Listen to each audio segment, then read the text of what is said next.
दोस्तों, ये कहानी इतनी डरावनी है कि सुनकर आपकी रूह कांप जाएगी। एक ऐसी भूतिया दास्तान जिसे सुनकर नींद उड़ जाएगी। दोस्तों, अंधेरे में अकेले ये कहानी मत सुनना, वरना साया पीछे खड़ा मिलेगा। ये कहानी डर और रहस्य से भरी है, जो आपके होश उड़ा देगी। एक छोटे से कस्बे में राघव नाम का एक युवक रहता था। बचपन से ही उसे भूत प्रेत से बहुत डर लगता था, इतना कि अगर कहीं अंधेरा हो जाए या अचानक कोई अजीब आवाज़ सुनाई दे तो उसका दिल कांपने लगे। लेकिन उसके इस डर का मजाक पूरा मोहल्ला उड़ाता था। राघव का शौक था शाम को अपने दोस्तों के साथ क्रिकेट खेलना। एक दिन खेलते खेलते उनकी गेंद पास के एक सुनसान मैदान में चली गई।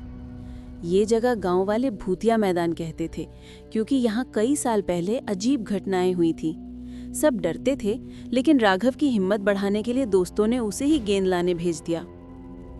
जब राघव मैदान में गया तो अचानक उसकी नज़र एक पुराने पेड़ पर पड़ी। वहाँ कुछ अजीब सा कंपन हो रहा था। उसी पल अनजाने में वो एक आत्मा की छाया से टकरा गया। वो आत्मा और कोई नहीं बल्कि कंचना थी। धीरे धीरे राघव के व्यवहार में बदलाव आने लगा।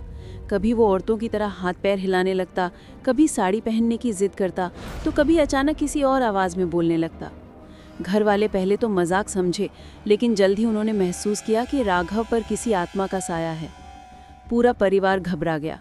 उन्होंने कई तरह के झाड़ फूंक करवाए, मंदिरों में पूजा करवाई, लेकिन कुछ काम नहीं आया।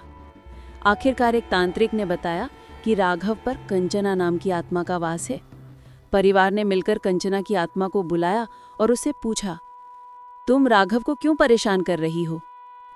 उस वक्त राघव के शरीर में समाई कंचना ने दर्द भरी आवाज में कहा, मैं बुरी नहीं हूँ, मेरा नाम कंचना है।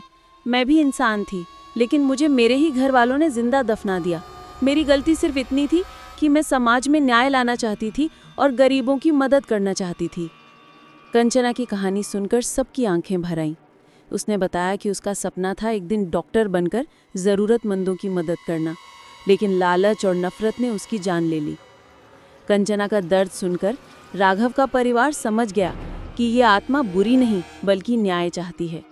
कंचना ने राघव के शरीर का सहारा लेकर अपने गुनहगारों से बदला लिया। एक एक कर वो सबको सज़ा मिली जिन्होंने उसकी हत्या की थी। जब कंचना का बदला पूरा हुआ तब उसने राघव से कहा, मेरा सपना अधूरा रह गया, लेकिन अब मैं चैन से जा सकती हूँ।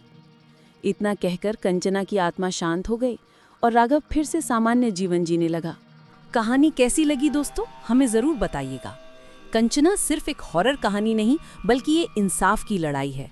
एक ऐसी आत्मा की कहानी जिसे उसके सपनों के साथ मार दिया गया, लेकिन मरने के बाद भी उसने हिम्मत नहीं हारी।